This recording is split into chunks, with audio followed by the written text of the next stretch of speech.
1, 2, 3. Dari Paulus dan Timotius, hamba-hamba Kristus Yesus, kepada semua orang kudus dalam Kristus Yesus di Filipi, dengan para penilik jemaat dan diaken. Saya membacakannya sendiri. Dari Paulus dan Timotius, hamba-hamba Kristus Yesus, kepada semua orang kudus dalam Kristus Yesus di Filipi, dengan para penilik jemaat dan diaken. Izinkan saya membacakan terjemahan saya sendiri atas ayat ini. Terjemahannya demikian. Paulus dan Timotius, yaitu hamba-hamba milik Kristus, yaitu Yesus, kepada semua orang kudus dalam Kristus Yesus yang sedang berada di Filipi, bersama-sama penilik jemaat dan diaken. Ayat yang kita baca tadi mengajarkan kepada kita tentang apa artinya, apa maknanya menjadi hamba Kristus. Apa artinya, apa maknanya menjadi hamba Kristus. Seminggu ini saudara sudah diperlengkapi dengan itu. Berbagai pengarahan, berbagai acara yang semuanya mengarah kepada tema ini, supaya saudara menjadi hamba Tuhan yang rendah hati. Dan di dalam ibadah penutup ini, saya akan menyampaikan apa artinya atau apa maknanya menjadi hamba Kristus. Nah, kalau kita memperhatikan dari satu ayat ini, setidaknya satu ayat ini kita bisa membagi 3 hal berkenaan dengan apa makna menjadi hamba Kristus atau bagi Paulus sendiri. Kemudian apa makna menjadi hamba Kristus itu bagi Timotius yang disertakan oleh Paulus. Dan kemudian yang ketiga, apa maknanya menjadi hamba Kristus bagi orang-orang kudus yang ada di Filipi. Nah, kita perhatikan yang pertama, apa makna menjadi hamba Kristus bagi Paulus. Saudaraku, kalau kita memperhatikan dari pernyataan Paulus di sini, ketika Paulus mengatakan, saya membacakan terjemahan saya, Paulus dan Timotius yaitu hamba-hamba milik Kristus, yaitu Yesus. Pernyataan seperti ini unik di dalam konteks kitab Filipi. Kalau di kitab yang lain biasanya Paulus menyebut bahwa dia rasul, dia seorang utusan.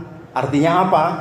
Paulus menekankan tentang wibawanya, Paulus menekankan otoritasnya di kitab-kitab tertentu. Tetapi di dalam kitab Filipi ini, Paulus tidak mengatakan bahwa dia itu rasul. Walaupun dia rasul memang, tetapi dia mengatakan bahwa dia itu adalah hamba, yaitu hamba milik Kristus. Nah, apa artinya ini ketika Paulus menyampaikan tentang dirinya sebagai hamba milik Kristus? Jelaslah bahwa kalau kita berbicara dalam konteks Paulusnya sendiri dan dalam konteks pembaca, yaitu orang-orang Filipi yang notabene kota Filipi itu sebagai kota koloni dari Kekaisaran Romawi, maka jelaslah konsep hamba yang dimaksudkan oleh Paulus di sini adalah konsep hamba Romawi, sekalipun tentu itu dilatar belakangi dari pemikiran Yahudi tentang apa artinya menjadi hamba. Ketika Paulus berbicara tentang dirinya sebagai seorang hamba, apa yang dimaksudkan oleh Paulus di dalam bagian ini? Jelaslah, bagi Paulus dia sedang merendahkan dirinya di hadapan Kristus. Dia membandingkan dirinya di hadapan Kristus. Siapa saya di hadapan Kristus? Lalu dia mengatakan bahwa saya ini adalah budaknya Kristus, bahwa saya ini adalah jomosnya Kristus. Betapa hinanya saya, betapa rendahnya saya jika dibandingkan dengan kemuliaan Kristus. Ini ingin mengatakan kepada kita bahwa ketika saudara diperlengkapi menjadi hamba Tuhan di STI ini, saudara harus paham betul bahwa saudara harus merendahkan diri saudara di hadapan Kristus. Nah, kemudian kalau kita memperhatikan dari bagian ini, jelaslah yang dimaksudkan oleh Paulus bahwa Tuhan saya sekarang adalah Kristus. Majikan saya sekarang adalah Kristus. Ya, sebagaimana hamba punya tuan dan dia adalah milik dari tuannya, maka Paulus mengatakan bahwa tuan saya sekarang adalah Kristus. Kalau dulu saya mengabdi untuk pemahaman, kepercayaan, keyakinan Yahudi saya, kalau dulu saya mengabdi sebagai seorang Farisi, kalau dulu saya mengabdi untuk bangsa saya, kalau dulu saya mengabdi untuk Taurat sebagaimana yang saya pahami dahulu, tetapi sekarang pengabdian saya arahkan kepada Kristus, bukan kepada yang lain.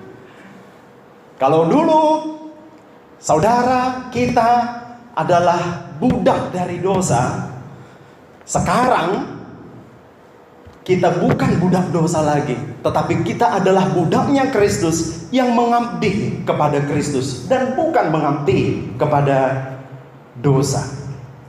Nah, Paulus ingin mengatakan di dalam pendahuluan yang singkat ini bahwa pesan yang saya kirim ini adalah pesan dari seorang hamba yang sedang menjalankan tugasnya. Saya diperintahkan oleh Kristus. Ini ingin mengatakan kepada saudara dan saya bahwa ketika saudara melayani, ketika saudara menjalankan panggilan saudara, maka saudara harus paham betul posisi saudara bahwa saya sedang menjalankan tugas ini karena saya adalah hamba, seorang hamba yang diperintahkan, yang diberi mandat, yang diberi wewenang oleh Kristus. Ini adalah sebuah kebanggaan bahwa kita bukan hamba manusia, kita bukan hamba dari pembesar-pembesar, kita bukan hamba dari pejabat-pejabat, tetapi yang merupakan Tuhan kita sekarang adalah Kristus. Bukankah Dia yang lebih tinggi daripada apapun? Bukankah yang sedang saya layani ini lebih mulia dari apapun? Ini adalah sebuah kebanggaan. Ini adalah sebuah kehormatan. Ini pekerjaan yang begitu membanggakan di hadapan Kristus. Saudaraku, pahami ini. Ketika saudara akan menjalani perkuliahan saudara, ketika saudara akan menjalani pembentukan di STI ini, ketika saudara akan menjalani pelayanan-pelayanan saudara, pahami bahwa saya menjalaninya sebagai hamba Kristus. Sebagaimana Paulus memaknai tentang dirinya yang adalah hamba Kristus tadi. Itu yang pertama. Yang kedua, maknanya bagi Timotius. Pertanyaannya adalah, apakah Timotius tidak dikenal oleh orang-orang Filipi sehingga Paulus harus memperkenalkan atau menyebut nama Timotius di dalam pendahuluan surat ini? Ya, jawabannya orang-orang Filipi kenal Timotius. Orang-orang Filipi tahu Timotius. Kalau kita merujuk kepada Kisah Para Rasul pasal 16, setelah sidang di Yerusalem itu, jelaslah bahwa Timotius sudah dibawa oleh Rasul Paulus dalam misi pekabaran Injil yang dilakukan. Dan kalau kita memperhatikan dari pasal 16 Kisah Para Rasul itu, jelaslah Paulus bersama-sama dengan anak muda ini ketika dia berada di Filipi. Sekalipun nama Timotius tidak muncul di sana. Yang muncul nama Silwanus atau Silas. Lalu Lukas mengatakan kita, kami. Artinya apa? Artinya Lukas turut serta di dalam Kisah Para Rasul pasal 16 itu.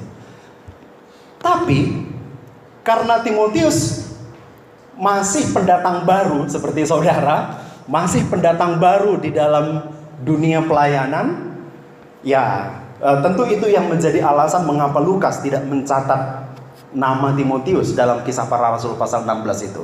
Tapi yang pasti anak muda ini sudah dikenal oleh orang-orang Filipi. Ketika di sini nama Timotius dicantumkan, Tentu orang Filipi paham betul siapa Timotius yang dulu pernah dibawa oleh Paulus. Yang menarik di dalam bagian ini adalah penyertaan nama Timotius. Jelaslah bagi Paulus punya kepentingan. Kepentingannya apa? Supaya Timotius sadar bahwa statusnya juga adalah seorang hamba. Supaya Timotius pun akhirnya sadar bahwa statusnya sekarang adalah sebagai seorang budak. Saudara, Paulus sendiri yang sudah begitu senior di dalam pelayanan, apalagi dalam konteks penulisan surat Filipi ini, tahun 61 atau tahun 62 Masehi, dan setidaknya tahun 50 pelayanan di Filipi itu sudah dirintis, berarti 11 atau 12 tahun orang Filipi sudah kenal siapa Paulus. Artinya apa? Artinya Paulus sudah begitu senior di dalam pelayanan. Kalau Paulus saja mengatakan bahwa dia adalah hamba, orang yang sudah begitu melanglang buana di dalam pelayanan, saya ini seorang budak. Bukankah ini menjadi pelajaran penting bagi Timotius? Bahwa saya pemula ini, bahwa saya yang masih awam ini, bahwa saya yang masih baru belajar ilmu teologi ini, bahwa saya yang baru ikut-ikutan untuk mengerjakan pelayanan, bahwa saya yang baru mulai untuk mengajar sekolah minggu, bahwa saya yang baru mulai untuk membawakan PA di kalangan remaja, pemuda, dan seterusnya. Bukankah saya pun harus sadar bahwa status saya adalah budak? Itu maknanya yang dimaksudkan Paulus bagi Timotius. Nah, jelaslah kalau kita memperhatikan di dalam pasal berikutnya, di dalam kitab Filipi ini, kita membaca di pasal 2 seterusnya, jelaslah bahwa Timotius ini merupakan satu pribadi yang akan diutus ke Filipi. Maksud Paulus begini, ketika surat ini ditulis, supaya akhirnya Timotius sadar bahwa kalaupun nanti dia akan dikirim ke Filipi, kalaupun dia akan diutus ke Filipi, pengutusan itu statusnya sebagai budak. Kau bukan bos, Timotius. Kau bukan owner, Timotius. Kau bukan pemilik pelayanan ini, Timotius. Kau harus sadar betul bahwa engkau pun adalah budak. Bukan owner, bukan pemilik. Kau budak. Nah, di sisi yang lain sebagai paradoksnya, jelaslah pencantuman nama Timotius di dalam bagian ini menjadi satu penghargaan. Penghargaan bagi Timotius sendiri, di mana dia sebagai seorang hamba, sebagai seorang budak yang dapat dipercaya oleh Paulus. Bayangkan, yang memberikan kepercayaan itu adalah seorang yang sudah sangat terkenal. Yang memberikan amanat itu, yang memberikan mandat itu adalah seorang yang sudah begitu senior. Bukankah ini merupakan satu kebanggaan tersendiri bagi Timotius? Bahwa dia memang diutus sebagai budak, tetapi budak yang dapat dipercaya. Budak yang punya integritas. Budak yang layak untuk dipercayakan tugas pelayanan ini. Nah, di sisi yang lain juga, pencantuman nama Timotius di dalam pendahuluan surat ini jelaslah yang ingin dimaksudkan oleh Paulus. Hai Tim, maksudnya Timotius, kita ini mitra ya. Kita ini mitra di dalam pelayanan.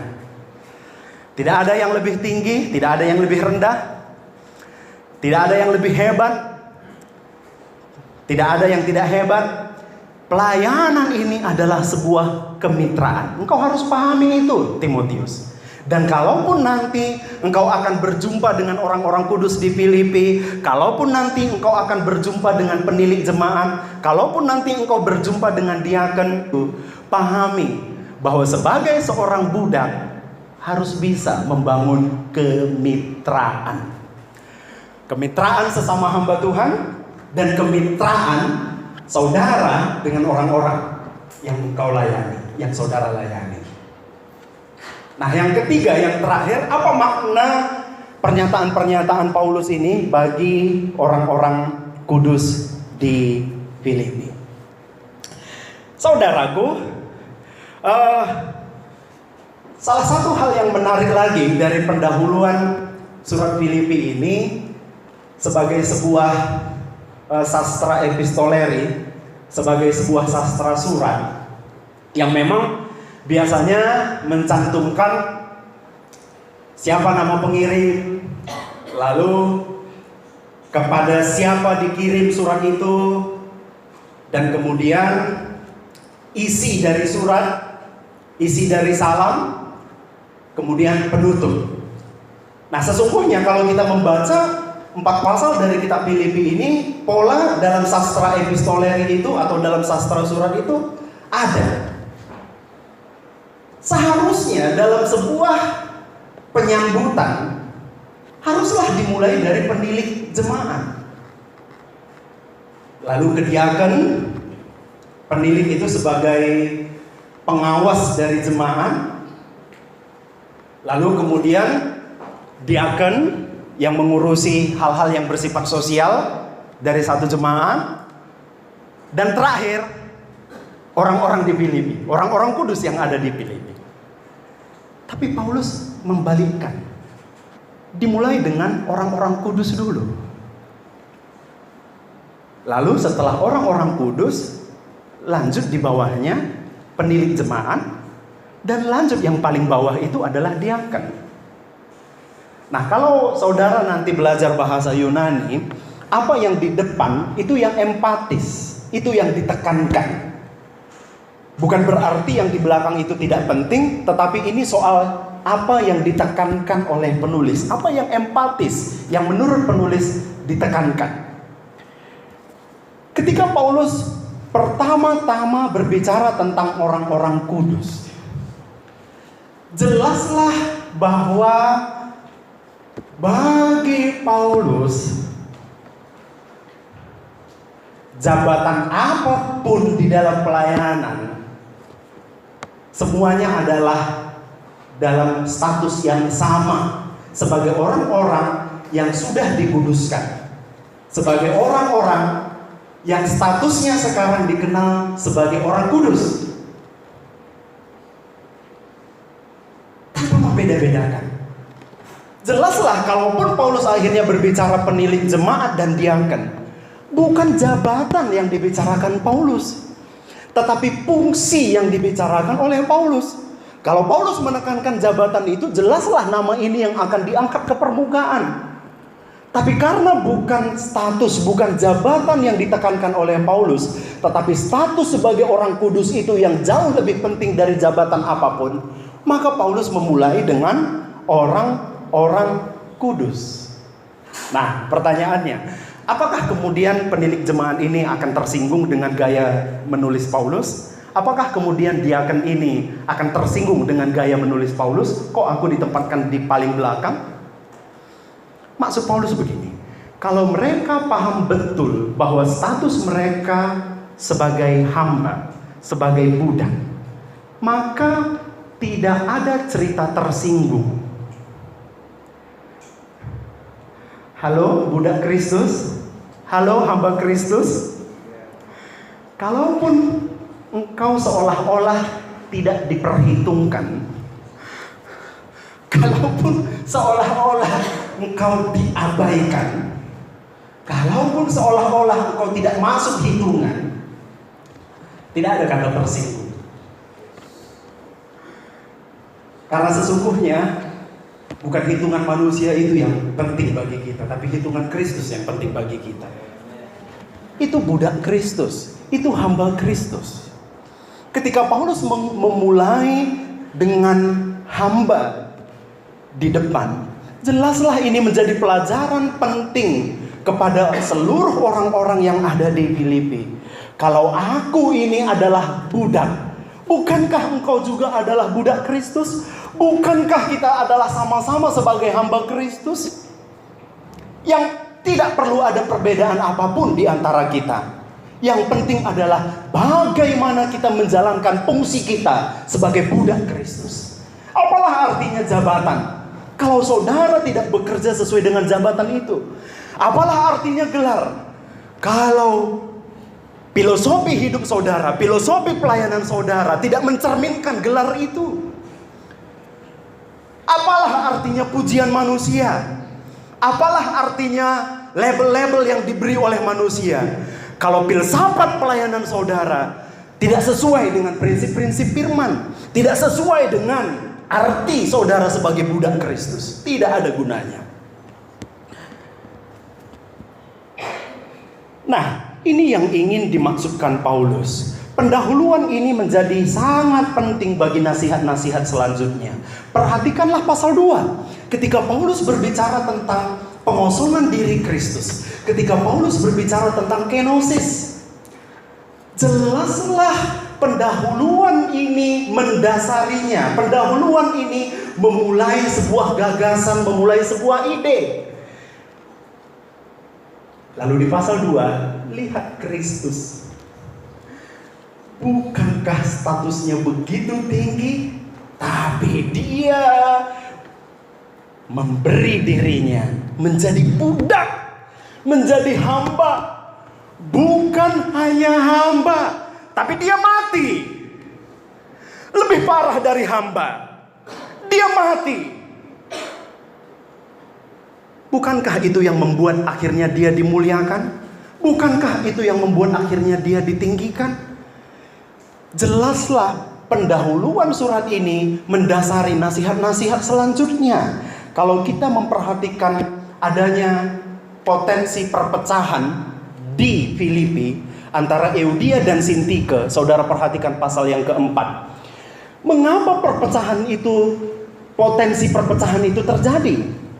Karena satu dengan yang lain menganggap dirinya lebih hebat dari yang lain. Karena di antara mereka ada yang menganggap posisinya lebih tinggi dari yang lain. Karena di antara mereka menganggap bahwa saya lebih mulia dari yang lain. Bahwa saya yang lebih bekerja keras dari yang lain. Bahwa sayalah yang harusnya mendapatkan pujian. Pendahuluan ini ingin menegur secara halus orang-orang yang ada di Filipi. Hei nakku, orang-orang Filipi, sadar bahwa kita ini budak. Kalau Paulusnya orang Karo gitu dia akan berbicara. Sadari nakku, budak kamu. Kalau kita budak, sama-sama budak, masa sesama budak berkelahi? Budak jangan memakan budak.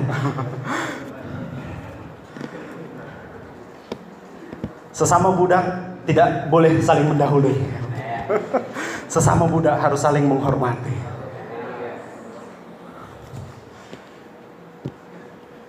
Pendahuluan ini jelas merupakan sebuah sindiran halus bagi orang-orang Filipi yang menganggap dirinya lebih utama dari yang lain.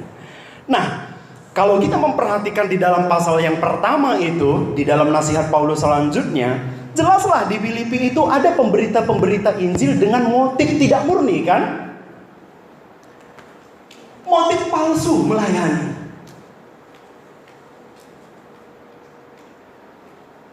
Paulus begitu keras menegur orang ini. Paulus dengan begitu keras menegur mereka. Orang yang memberitakan Injil dengan motif yang tidak murni, jelas karena dia tidak sadar statusnya sebagai seorang hamba Kristus. Yang seharusnya melayani Kristus, memberitakan Injil Kristus dengan motif yang benar, motif yang tulus. Pendahuluan ini menegur pemberita Injil yang motifnya tidak murni, supaya mereka sadar betul tentang apa arti melayani.